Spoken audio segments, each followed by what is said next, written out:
Takk Gísli. Ég veit að þú hélst upp á Valentínusardaginn í vikunni með hinu árlega volga súkkulaðibæði. Þessi alþjóðlegi dagur elskenda festi sig stöðugt betur í sessi hér á landi og landsmenn sem rætt var við í kvöldfréttum RÚV á þriðjudagskvöld áttu varla orð til að lýsa hrifningu sinni og gleði. Hvað finnst þér að Íslendingar sé haldið upp á Valentínusardaginn? Mér finnst algjör óþarfi. Algjör óþarfi. Þetta ekkert í okkar sið. Að halda okkur við þetta gamla. Gefa konunni falleg blóm og svona. En ekki á Valentínusdaginn. Þetta bara innfluttur siður. Ókei, en furðulegt mál kom upp í vorklass í vikunni þegar lögregla var kölluð til vegna sjálfsmyndar í búningsklefa. Konan sem tók myndina harðneitaði að eyða henni þrátt fyrir að það glitti í aðra fáklædda konu á myndinni sem hafði ekki gefið leyfi fyrir myndatökunni.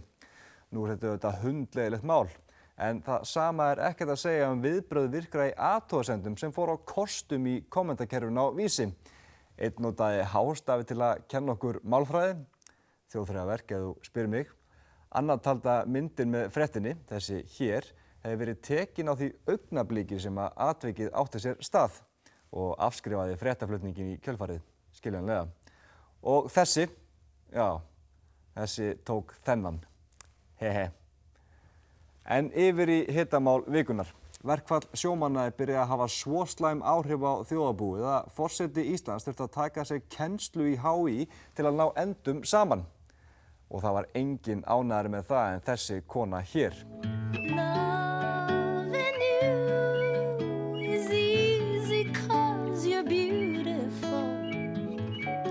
Þetta reyndar ekki alveg rétt.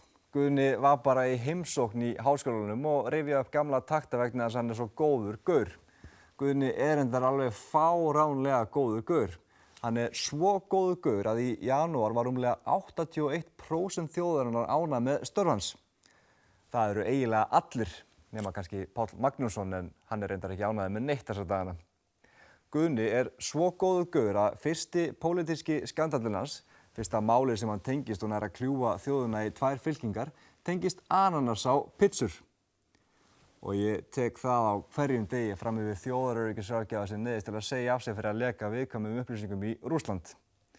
Guðni varpaði sprengju í umræðinni í vikunni þegar hann var spurður hvað hann stæði gagnvart ananas á pizzur. Og við skulum alls ekki gera lítið úr því að þetta mikið hitamál. Fólk annarkvort elskar eða hatar ananas á pizzur. Eða hvað finnst þér ananas á pizzur, maður sem hatar Valentínusardaginn? Mér finnst algjör óþarfi. Algjör óþarfi. Þetta ekkert í okkar sið. Vísir fjallaði málið og vitnaði Guðna sem sagðist alfarið á móti ananas á pizzur. Hann bætti við að ef hann gæti þá myndi að koma í veg fyrir að ávöxturinn settur á pizzur með lagasetningu. Við erum sem sagt búin að útiloka 1 áleik á pizzunni sem Guðni var að sækja þegar þessi mynd var tekin. En gæti Guðni ekki tæknilega séð sett lög sem banna ananas á pizzur? Og væri þessi lagasetning ekki fullkomlega rökrétt í ljósi þess að ananas álegg Satans? Sturla Jónsson nefnilega ekki svo eini sem búinn að lesa stjórnarskrá Íslands. Ég lá yfir stjórnarskránni í nótt og þegar ég segi lá yfir þá meina ég renndi yfir hann á vef Alþingis og komst að því að í 25. grein kemur fram að forsetinn geti látið leggja fyrir Alþingi frumvarp til laga og annarra samþykkta.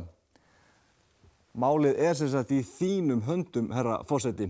Nú þarf að láta verkin tala. Það í þínum höndum að banna ananas. Það í þínum höndum að bannanas.